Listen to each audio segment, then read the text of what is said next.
ஷஷ்டியை நோக்க சரவண பவனார் சிஷ்டருக்குதவும் செங்கதிர்வேலோன் பாதமிரண்டில் பன்மணி சதங்கை கீதம் பாட கிண்கிணியாட.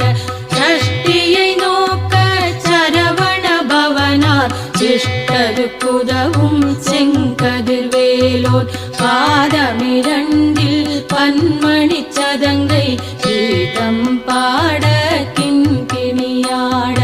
மையல் நடனம் செய்யும் மயில் வாகனனார் கையில் வேளாளனை காக்கவென்று வந்து வர வரவே